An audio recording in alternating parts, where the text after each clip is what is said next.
Over my years as a realtor in Waterloo region, I've had the pleasure of meeting plenty of successful person. Here are some of their stories. Welcome to People Around Town.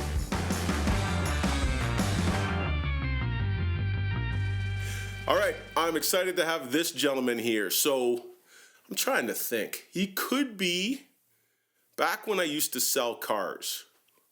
And this was a while ago, so now close to, not quite 30 years, but darn close to 30 years.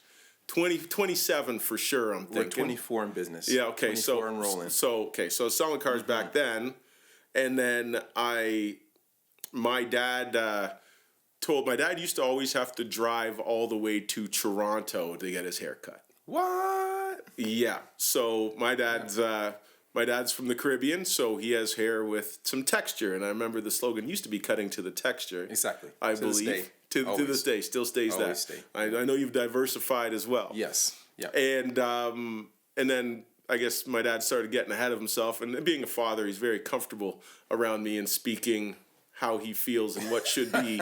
And he sort of looked at my. I used to have hair, and it wasn't in the right places.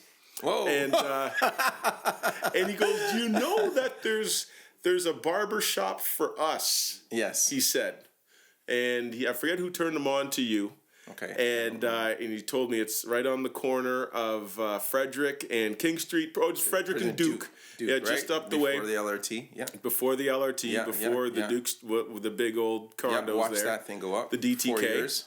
Yes. And he goes, "There's a barber shop for us. You should really go take a visit." Cool. And then I walked in, and I immediately recognized you from Galt basketball. Boom. From Boom. Wow. And you recognized me. Yes, exactly. And here we are a long time later. So I was kind of thinking of my people in my sort of, my contemporaries, as they would say. What? Right? My contemporaries. Okay. I see. This would be the first true entrepreneur that I knew.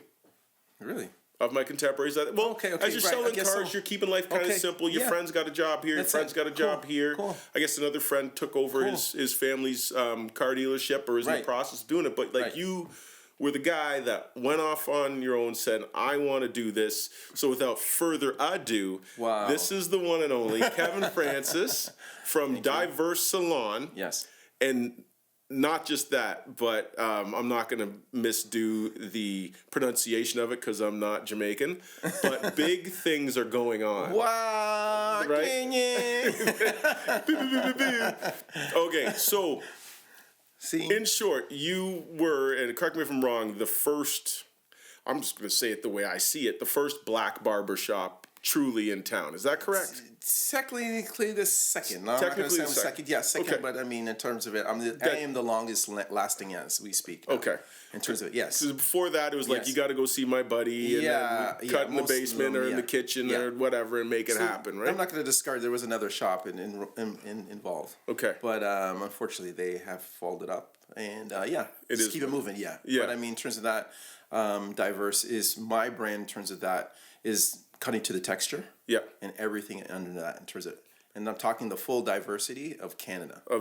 Especially, I used to play basketball back in the day, and we had everybody. We used to call ourselves United Nations. Yeah. And that's what really inspired the Diverse brand. Yeah. Okay. Because that this guy would go to First Choice, and this guy would go to Juan, or this guy would go to me. You know what I mean? So now with the Diverse is having everybody and coming to one place and having the maximum amount of haircut. Yeah. Any type of haircut you want in one place. Oh, I love it. And to this day, now I think that trends have changed because of online and all the digital aspects of learning. Yeah. But in terms of it, there's 1997, I thought about this. 2000, I got licensed. So 97, so that's like 2 years, one year out of high school, pretty much. No, I was actually in high school. I actually thought of the brand, yeah. Took my last year of business in business school. I mean, in high school, everybody didn't know at the time. I actually enrolled myself into the George Brown College. It was a 2-year business program. There was no point for me to take a 4-year degree. No one respects that. It was doesn't matter. I was a science kid. I actually got in University of Guelph for microbiology. Okay, but nice. So I actually went to George Brown College, did the 2-year program. I actually apprenticed at one of the top barber shops in downtown Toronto at the time, and it was very fortunate. We can name drop that if you want. What's a shop called Loose Ends? Loose Ends, okay. Yeah, big up Brian. All right, Brian. Noel, nice. Those are my mentors going through and all the rest of it. They actually brought me in the game. Actually, I went to school part-time, and then I did a couple of haircuts and watched off the best. Yeah. And that's what I find with a lot of people nowadays. They watch off of whoever. Yeah. Just to get that proper mentorship is very key, because they'll tell you where to go, where not to go. Yeah. Especially in the age of so much digital media. Yeah. There's so much information. How do you interpret it? What's real and what isn't? So I was very fortunate back then to get quality training, quality leadership. Yeah. After that, graduated from that, and then I actually went to Avola College Hairstyle Aesthetics. Okay. Which I actually Where's that? That's in downtown Toronto. Is down, okay. Yeah, so just transferred over. In terms of that was an Italian hair school. It was a aesthetic school half. Got certified. I did the full 12-month program. That was back then. It was you had to pay out of pocket. Right. Yeah. Yeah, and I had my first child at the time. I mean, challenges, but you still get through it, especially if you're passion. And that's what's basically to this day has been passion. Yeah. You know what I mean? Still is. Money is still, always will be with a passion. In terms of the quantifying things, but it's still be the passion overall. Well, speaking of passion and not afraid of texture, because I can speak to that firsthand, because many people do different things on their wedding day. Yeah. But my groomsmen weren't quite the United Nations, but they were from different continents, if you will. Right. And we all went to Diverse for a haircut. It's cool. As simple as that, right? And the whole crew went in. Everybody was happy. Exactly. And then one guy, until he moved away, was a Diverse regular thereafter. Well, there's a lot. So whatever you need to do, it's fine. It's just because, you see somebody with some colored skin in there. That's not the only stop. It's everything goes down. And I even remember just a couple weeks ago, I was taking in my little guy to get his braids done. Woo! Right? Yeah. And then he's cool. There was a South American fellow that came in with his wife. He said, "Can you cut my hair?" And I still remember the kind of excitement is like, yeah, somebody new. Let's go. Yes. And you already thought to yourself, okay, right now he was tired. The guy had just finished a long day of work. Okay. You could tell, right? I don't know if you remember, but you got a lot of folks. And you're like, and he was like, just sort of worn down. Mm-hmm. And I would have loved to see his face after when he was fresh and ready. Yeah, there you go. One time. So that's my job in terms of it. Yeah. It's bringing someone that's down in terms of, especially everything that's going on in this world. Yeah. And kind of clearing their minds and having a great haircut in terms of self-image. Because if you don't project yourself properly, how are you going to come to the world in terms of it? Right? Yeah. So I always think with looks, it's a minimalist thing that you can do to start your day. Yeah. And especially that somebody could maybe in a position where they're in between jobs, you know what I mean? Yeah. And are in between situations, a haircut can just send them over that way, right? Yeah. So I mean, if I'm even within community itself, I think it's great place to network. Yeah. And not within just, I would say the black community, but the whole community itself. Yeah. Multiculturalism in terms of it. Especially diverse, especially that is now, I'd say, we all diverse in terms of Canada itself is one self-expression of that. True. And I was born here in Canada. My parents are from Jamaica. Right. And I was very fortunate to be raised around many types of cultures. Yeah. So I feel very comfortable. We have more in common than actually differences. Yeah. So, I mean, I feel, especially at that, I think sometimes people step back because they're not comfortable because they haven't experienced it. Right. Sometimes experiencing stuff, other cultures I think is all good for us in terms of it. You know what I'm saying? And understanding. Yeah. Because really, at the end of the day, most of us have hair. Yeah. But hair is actually diverse also. Yeah.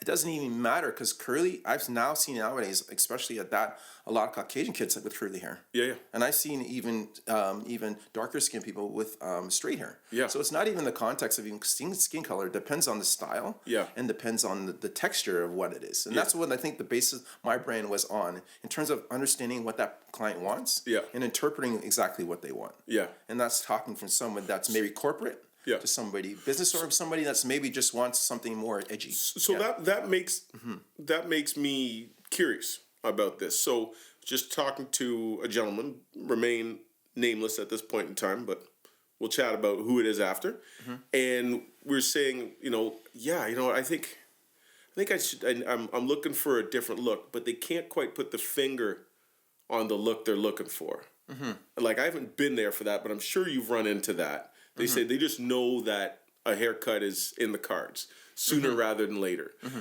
What's your, process for sort of, identifying what style might work for them? Or do you say, go home, look at pictures, and come back to me next week? Well, nowadays we have a lot of digital media. Yeah. One, it would be depends on like how often are you willing to maintain your haircut. Yeah. Because you can have the most trendy haircut, but you need a lot of maintenance. Right. So really, the Ben salons is about your lifestyle. Right. Right. And then what is your comfort level? Right. Nowadays, do you have any past pressure? Do you what like depends on it's like a. I would say it's like a puzzle to an extent. Yeah. Everybody has their puzzle depending on that. Some people just want to go to lined up. Yeah. You know what I mean? Sometimes they may not have any hair. Yeah. You know, I have some guys that maybe were shaving their head and they got sick of it and now they want to come in my chair just for the extra feeling of getting something more defined and edged up. So I think that's the thing is, that's why I like about my job in terms of it. There's never one set model for everybody. Right. I'm coming in with a brand new canvas every day. Yeah. And then my job is to determine what you want. Yeah. And how to make that happen by some questions and understand. So so first thing is realistically, how often are we going to see each other? Right. Yeah. So I mean, in terms that's the basic start of it. Yeah. Haircuts now. I've been in the game so long. I'm seeing trends come back in a different way. Yeah. Especially the younger kids. I went to a Barber expo in Oshawa there a couple weeks ago, and now it was good for me because I'm 30 years in the game. That's rare. One of the guys was saying I've been in the game for 15, but 30 years is something. Yeah. That's a lot of data. Yeah. I find that a lot of kids nowadays, they like longer haircuts and the haircuts in their face and all that stuff. So it's adapting. And that's my biggest thing, I think, especially now with my brand moving forward, is finding a way to adapt and how to target that next demographic or even the next generation. Right. But even like a legitimacy, a professionalism behind it. Yeah. Unfortunately, like the game is a lot of actually, you know what? Back in 2017, I did come up with a program called Diverse Teach. Okay. Where I actually went to salons around Kitchener-Waterloo here. Yeah. And I actually taught clipper education. Okay. Which in schools they don't learn. So they don't learn that in No. So that's why. That's because the teachers can't teach it. No, what it is, guys like me haven't gone back. So that's where I'm now building my team now. So eventually we can actually have a curriculum for the kids, so they don't have to go on YouTube. Yeah. Like your kid shouldn't be going on YouTube to be legitimate. There should be some process. Right. What happens is trends are moving faster, but the education is just trailing along. Sure. Right. So if I have any type of impact, anybody asks me, I would want your kids or any of your grandkids to actually have a system to go through. Right. Right. With the touch of the practicality of the real life. Yeah. Because real life and the school are two disconnected things. So that's where I come in terms of, I think my asset, I think moving forward will be, especially with the team that I'm building now, is actually creating a program or a curriculum that's updated. Okay. It's like having a BlackBerry, like which I still carry to an extent to this day, but it's having something where something got to be updated. You know what I mean? So when you're talking about like building the team, because I stopped by your shop, if you will. It's bigger than the shop now. Yes, it is. Yes, and I noticed that you are growing. And, yes, I am. Yeah. And it's the thought that it's not me. It's building the infrastructure for other people to develop and grow and blossom. And I think and to tell you the truth, I've been building this for the last year, and I'm the most excited. This one is, I think, the most motivation. I think because I'm setting a groundwork, and I'm actually catering to people in my sector, and understanding what they want and the needs, especially economically, but actually giving them resources to grow. Yeah. Two brands that I'm actually growing with alongside with, one is with natural hair. Yeah. Natural hair women. Another one, I have another brand that she does dreadlocks and braids. Okay. These women are actually licensed Red Seal professionals. That's awesome. That are willing to articulate it. Yeah. So we're in the beginning stages. Hopefully we can come together and create something, especially teaching programs, workshops. Yes. Even that I know went around Kitchener, felt pretty comfortable. Right. To tell you the truth, it was my insecurity, to tell you the truth, to talk amongst people. And that's one thing that I'm very proud that I actually stand in front of people. And just pushed out to do it. Yeah. And actually did it. You know what I mean? Sometimes it's attacking your weakness and stepping into it where you feel comfortable. Right. It's like golf. You know what I mean? But I think it's also, though, with repetition and with meeting and talking to people and happy with what you do. But that's what it is, then you have more confidence to go out and speak your truth. But that's what it is the barbershop to me actually got me real comfortable to go out there. Because I feel like, I'm pretty sure, like I ran into one of the owners the other day and he said, I want you back, when are you willing to have you back? Yeah. It's just, I feel that there's a gap in the industry. Yeah. And a lot of times the industry's wanting people, but a lot of guys that haven't are really undermotivated to go out back and teach and kind of reteach the people. Right. I'm actually looking forward, hopefully, one day to create a system where I can go to, or someone can go to, and there's actually basis of updated. Right. to describe what this clipper does, what this clipper does, what this does. Yeah. There's process. Yeah. Instead of just picking up something and grabbing something off YouTube. And working your way. Working your way, yeah. Because there's I would say generic clippers, domestic clippers, and then there's professional clippers. Right. I mean, you're going to pay a premium dollar for the professional ones, but they actually do run faster, a lot longer. And then there's also the proper way to maintain them. Maintain them, yeah. So that was one of my courses, to have your clippers. You got a million clippers inside your place. Yeah. Take out half of them and know how to actually sanitize them properly. What to sanitize them properly, how to clean them properly, and how to store them properly also. Yeah. So I mean, I was really excited to go through it. It actually started growing outside of Kitchener, where I wasn't really too comfortable at the time. Yeah. I kind of like my lifestyle to where it was. Sure. Because that took travel and getting and stuff. So given that where I'm now, I'm actually building infrastructure where I can actually leave, come in and out, and actually manage the shop where I have now home base. Okay. And then how, like, from so that's the hair side, but then from the business standpoint, like, what, in Legends? What was the name of the shop in Toronto again that you learned? Loose Ends. Loose Ends with a Z. So Loose Ends. Cool name. No problem. No, that makes sense. Yeah. So at Loose Ends, did they sort of really teach you much about the business of barbershop? Is that where George Brown and so forth? The business is really like how to get more clients and So I mean, it's adapting. Yeah. You're in Toronto, right? If you're not good, you can't get anybody in your chair. So you can't eat. Yeah. So I would say if you can make in Toronto, you can make anywhere. Honestly, I think if you're a Toronto barber in the city, you can pretty much make it anywhere, because there's so many choices out there. Yeah. And especially back then, people would only sit with so many people in a certain chair. Right. For like a couple months, guys never sat in my chair until I had to earn the respect. So they have to see some other people hopping out of your chair first. Especially that. Back then, I was 18. I didn't have a beard. I look young. Yeah. I mean, it's catching up. It's better for me now. Look at me now, right? Yeah. At 18, no one really looked at me and had the respect. So it took I would say about a year and a half of really getting a full round respect, where I actually started running the shop. Nice. And actually, my mentor actually pulled me aside. He said, "You know what? You're going to be successful one day." And I was actually, when he doesn't pick up anybody, so once you took that was actually a big confidence booster. Nice, because he allowed me to give me the time, and he was patient with me in terms of the process. Yeah. And now seeing it, I'm not gonna lie. Like, most of the techniques that I use it's a bit of this and a bit of that and a bit of this, and I made my own out of it. Right. You know what I'm saying? All the original stuff. I'm not the originator or anything. I'm just trying to take the best of anybody. You know what I mean? Yeah, I made my own. Well, the originator needs to have a guinea pig, and nobody wants to pay to be a guinea pig. So it is what it is. Yeah. Now the other. So when did you know it was time? Okay, for boom, it's time for Diverse to happen. At what moment?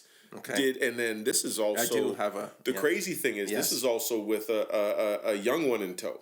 Yes. When you decide to make so that's the reason why I moved to Kitchener. Okay. Thanks to my daughter. She's actually 3 daughters, and they're wonderful. You know, I'm grateful for all of them, and they're doing very well in life. My oldest one graduated Kitchener-Waterloo recently. Awesome. And she works at a local business, and she's doing her thing. And my middle one is she's a successful woman doing stuff at the mall. Nice. Sales. Okay. My youngest one wants to jump in and be an interior designer. Okay. So let's go. I actually had her in between hair school and business school. Okay.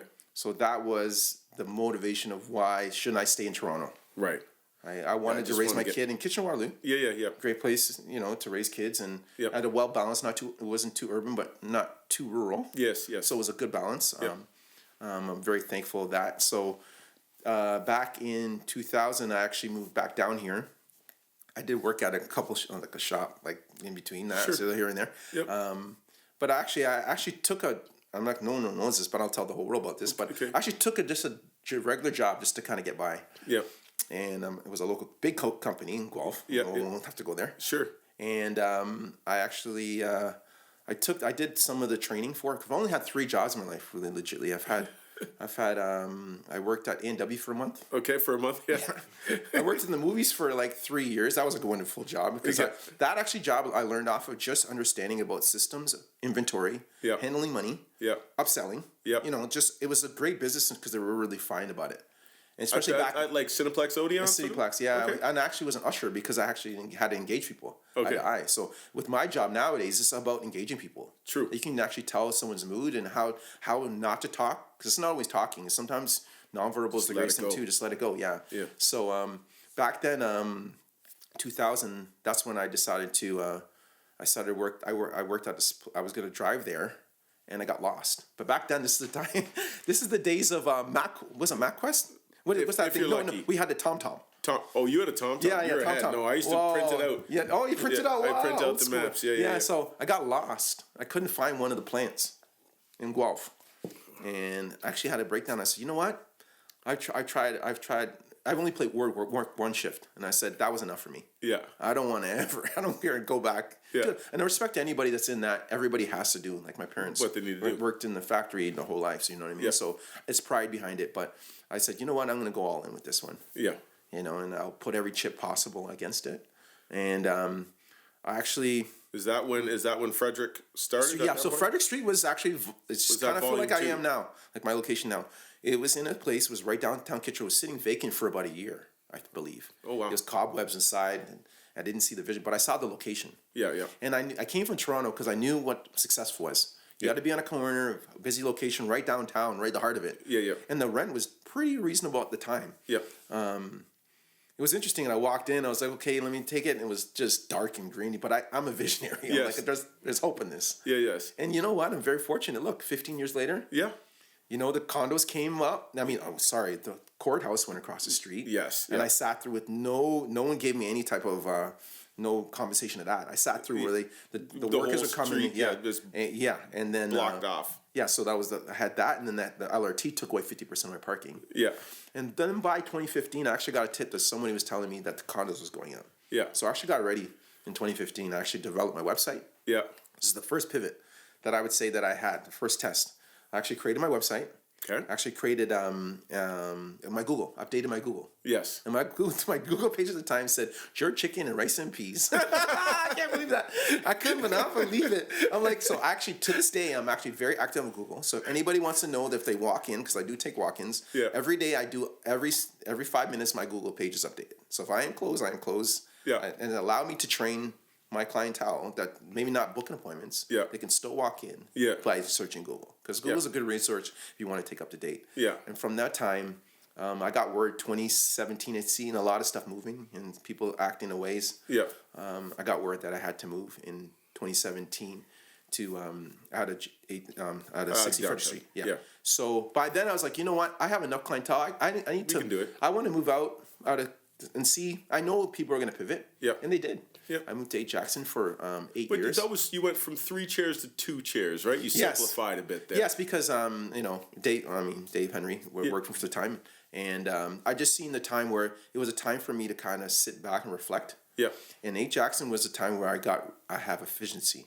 Yeah. I got really efficient and understand, okay, we don't need to, you have your established, focus on the ones that are coming to you. Yep. It wasn't high traffic at all. Right. But people did find me. Now, I think at 60 Frederick, high volume people. You're high volume, and when you didn't take appointments, everything was walk-in. Right. And then at what time? Everybody knows in Kitchener when you drive by Frederick Street. You drive by. Yeah. I used to wait for the rainy days. I'd wait for the rainy days because the rainy days, then less people sort of out taking the bus, whatever. Boom in. Yes. I can get one quick. Yes. Right. Everybody has a Frederick Street story. Yeah. You know what I mean? So there was that, and then mind you, you took appointments for me and my groomsman. Okay, nice. Back then, on the wedding morning, VIP. Yeah, I felt real good about that. Thank you. Thank you. Back then. Back then, that's a high rate. I know, a high piece of money there. It was very appreciated. Yeah. And then at what point in time did you switch to taking appointments? Okay, so 8 Jackson came over. Went over there. I was still taking walk-ins at the time. It did work, but the big shift was after 2020. Yeah. After the shutdowns. Yeah. I did see the whole industry has seen a shift. Yeah.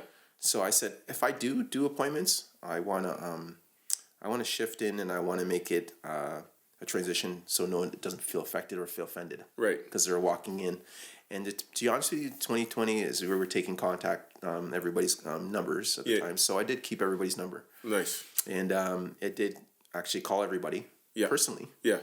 To let everybody know that I was moving to appointments. Yes. Yeah. I called everybody. I took everybody's number. I called every person so they couldn't walk in and tell me I did not know. So every one of those clients that I did call, that wrote down, I actually did that. But it's actually a good time because the partnership that I am with, the booking system, it works exactly it works in sequence with how I work. Okay. You know what I mean? It's great. Nowadays, I'm actually a lot more versatile. It's a lot. I have the appointments. Yeah. You can book 2 weeks out, a week or 2 weeks out now. Yeah. And then you can actually book up until the day depending if there's availability. Sure. Because I'm about maximizing the availability. Yeah. So I do not, like some people I do have that are over 65. My oldest is 95 years old. This still comes to me. Dad, you're not the oldest. On the phone. Yeah. You know, so I do have a walk-in currency, and I always will take walk-ins, especially now I'm at 33 Kent, a high visibility location. I'm probably super a lot close of people, to the LRT too. I'm right on the LRT. Yeah. Thankfully that I actually got province approval to be on the barbershop on the LRT. It was, you know, but yeah, with the walk-ins, there's a different system with walk-ins. Just to be patient. Yeah. But I do leave half of my time for appointments and half the time for walk-ins. For walk-ins, okay. All right. So there is a system now. It's just now I leave availability for the opportunity for a walk-in. Okay. And it does help out for somebody that may pivot. Maybe something got a call right away. Yeah. You're not locked in. Yeah. It gives that flexibility to kind of get in. Yeah. But it still gives that person that's proactive. Yeah. So I have 2 different types of clients, which I never knew. I think in terms of business now, I have a proactive client and a reactive client. Yeah. And it depends on how I work the system and the day of the availability. Yeah. If you're proactive, that line goes up pretty fast. Yeah.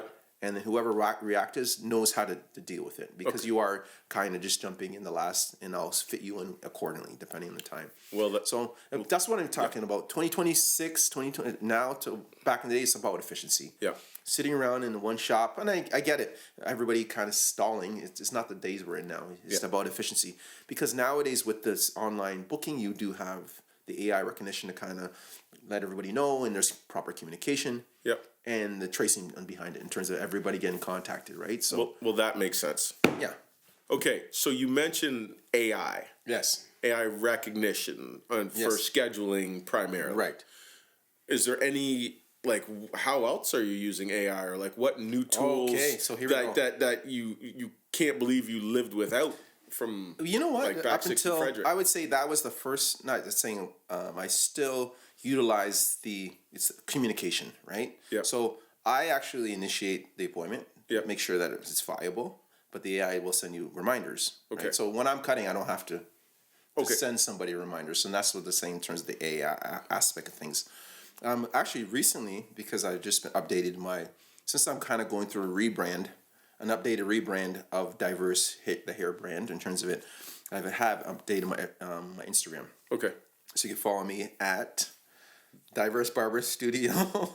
At Diverse Barber Studio. Okay. Yep. So if you want to check it, I mean, I've been working hard at that.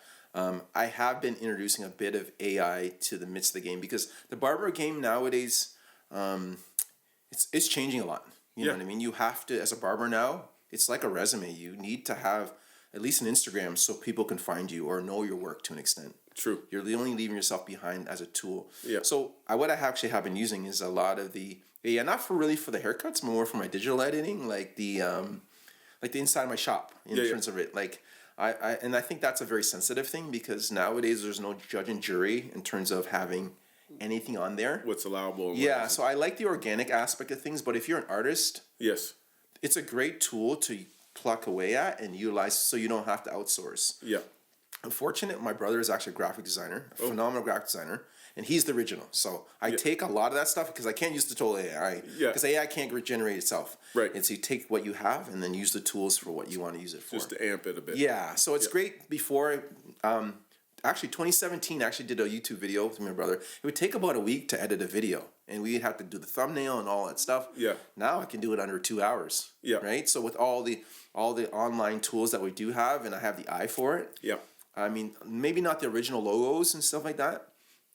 I did come up with the Diverse logo back in 2000. I think it's still dope to this day. Still good. Yeah. Still works. Go one time. There you go. So still fresh. This is actually the 20-year tee. That's a special edition. Yeah, so 25-year tees, 25 years next year. Yep. So there you go. So I might think about getting some varsity swag for that one. That means dope. 25 years Diverse. That's pretty dope. Oh, I've block off the whole city. I've got this. All right. We had the mayor come by. I had the mayor come by for my grand opening, and actually Tim. Did you find hair? No, I was trying. But clean up the back a little bit. That's it a little bit, yeah. So that was good in terms of my new location that I've actually had that inaugural stuff. But with AI itself, it's been a good thing in terms of just utilizing certain tools. Yeah. You know what I mean? And maximizing that. Not overdoing it. Yep. Because everybody knows, you want to be genuine to people, right? Sure. People want to see genuineness out of it. So use the AI, especially now is really need to watch it because you can actually see people generating stuff already. And I think is the biggest thing with me and haircuts already. Yeah.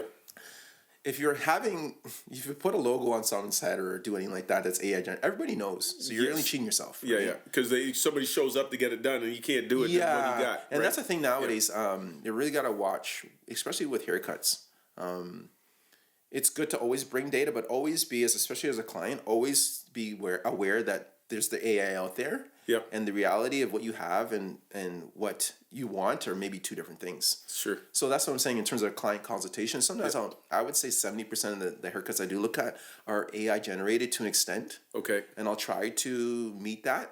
Good thing nowadays, the updated versions of things, there's enhancements nowadays. Yeah. They're just stuff that you can actually... It looks better. Yes. It's just you have to understand what you're putting yourself into. Tell the people that, hey, what are you expecting and what's not what's everything they see out there is reality. Yeah. You know what I'm saying? We do live and that's a beautiful thing. I see nowadays you have barbering meeting tattoo artists, which that's SMP. Then you have barbering meeting like makeup artists. Yeah. Which nowadays you're seeing a lot of like makeup artistry and barbering come into one. So it really depends on the client. And I think meaning what that is. Is that makeup artistry something that, because when you have these two other shops come in, will you have any more space left at we'll see in terms of it. Everybody's got to fit the mold first in terms of chemistry, right? In terms of, I'm talking about makeup artists as a barber in the barber game, like spraying stuff, enhancements and stuff like that, right? Yes. It depends on the client. And I'm not gonna lie, like to tell you the truth, I was really kind of close-minded to it, but I've been using it somewhat. Yep. It depends on how you use it. If it's overly done. Sure. It's like someone wearing too much makeup. You're like, wait a minute, that's a little too much. You should lay back on that one. Yes. Yeah. No. There's finesse in every situation. Finesse, yeah. So just understanding how to use it properly, and I think the context that you have it in, right? So, and that's what I'm finding the barber game, especially nowadays, how it's changed. Yeah. You know what I mean? And I'm grateful to be like kind of the old school and kind of bringing it to the new. You still know. And just kind of refining it to an extent. But you still have to have that basis of training. So with the barbers that you've run into over the years, is it, how many of them, like to me, I see you as a craftsman, right? Yes. And how many of them do you think now are truly craftsmen or is a job? Or that's a percentage. Well, nowadays, I think everybody's trying to craftsperson. But the thing is, I think with my trade, I have to respect it's easy. I'm not saying it's a accessible entry level. Sure. Right. So there's actually discernment of who's good and who's not. Whatever in terms of, but you're saying in terms of craftsmanship. No, I'm just saying for somebody's like, oh well, I'll just cut hair, right? To me, you're not gonna last long. But to me, your suggestion would be, why don't you just actually go to school and do what you really want to do. Right. If that's the mindset you have going in. So there's a lot of people that actually work in the salon that haven't done that. And I would say if you want it for longevity, it's always good to go back and learn. Because I found when I went back to hair school indirectly, because when I did a lot of women, layers and all that stuff, coloring, roller sets. Yes, the whole bit. It all comes together. Yeah.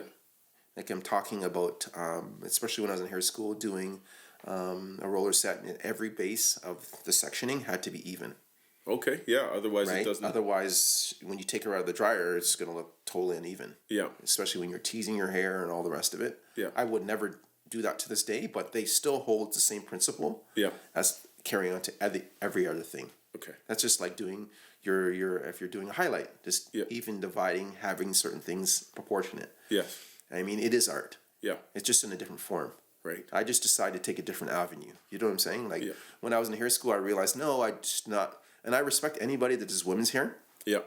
Spending 3 hours on somebody's, that's a very intimate time, and it takes some type of, it's a process. Yeah. Especially with women in terms of having certain... And it better be right. Yeah, it better be right, yeah. So I totally respect that. I realized that's not really my passion, my avenue. Yeah. But I just do it in a different way. And I respect anybody.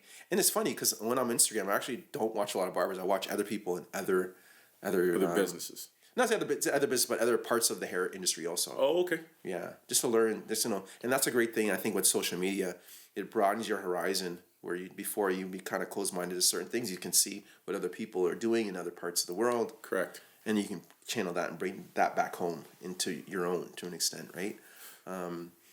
Yes, I mean it has its positives, but it does have its negatives. I think it's just taking whatever you can out of it, right? And so right now, I guess what would be, I guess you're growing in a controlled fashion, right? Yeah. So things don't get too far off the wheels, but you have a place that's close to the LRT now. Yes.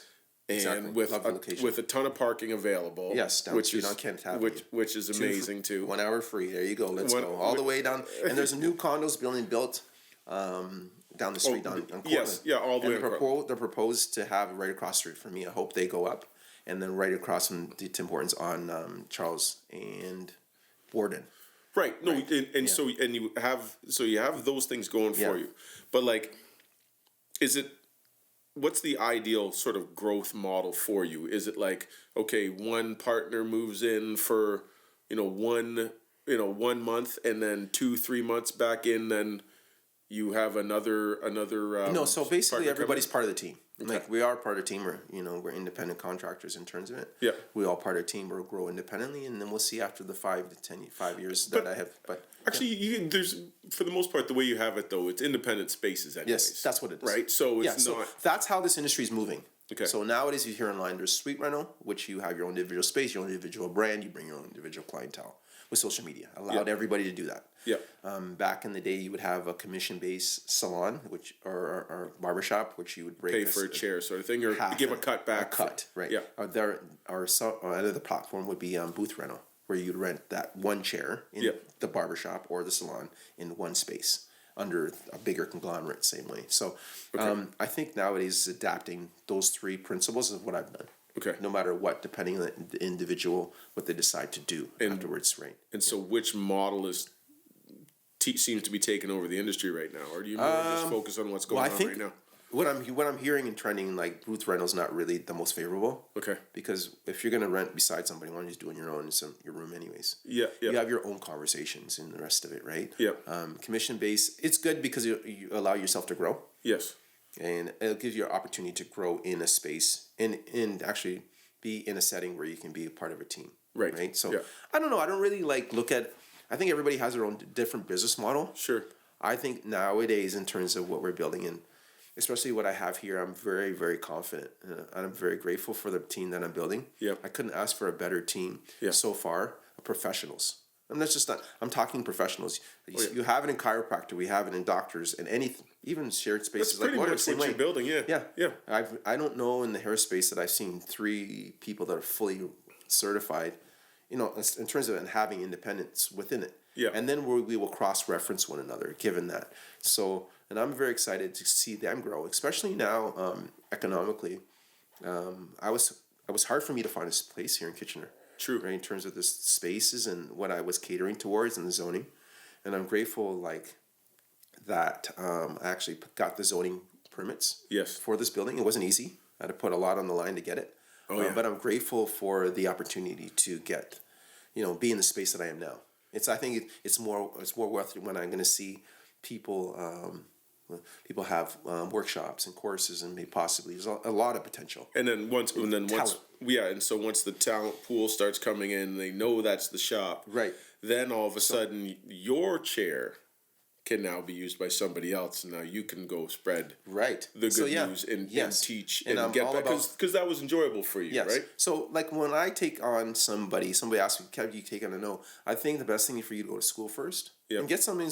Go to salons and whatever salons you want. Sure. I take people that are at their masters and I make you a PhD. Okay. Yeah. That's where I'm at. I'm not here about trying to baby you through and seeing if you like it or not. No. I really find you see, and I'll stand there all the time. Yeah. Where I see you talent, and that takes its own character on its own. Right. Where you're at your masters, and you're not in grade 8, grade 9, where you feel like you want to do stuff. We're at your masters, and I'm here to take you to the next level. So maybe one day you can be independent and run your own stuff. Sure. I feel I've done it before, and I've had a couple guys under me that have that, and are very successful, and I'm grateful for that. Okay. I'm not there to change you, just kind of just to change it, not to change it totally, but just how to reroute your perspective. Well, right? I love it. And to me, you've completely rerouted my perspective on this game and this business. But it truly is a business. But just because it's a business, passion hasn't been lost. Yes. And that's why. You know what? To tell you the truth, I'm actually more motivated now than ever. Well, I wake up every morning because I realize, I don't know, I've been on fire, I mean, the last year and a half. Yeah. Because actually, I fell in a situation, I'm like, I don't know where to lay my head right now. You know what I mean? And especially with business, I think it was good for me. For a time, I was kind of just stagnant and seeing where I want to go. Yep. But I'm actually really excited, especially not just for myself and the Diverse brand. Yep. Is that now Diverse is now becoming a hair brand for other people. Yes. And the success of that. Yes. And that brings professionalism, that brings stability, that brings professionalism. Yeah. And, you know, and anybody that's come through my shop for the last 20 years and waiting 2 hours for a haircut back in the day, know that. Knows that. You know what I'm saying? But mind you, that was also...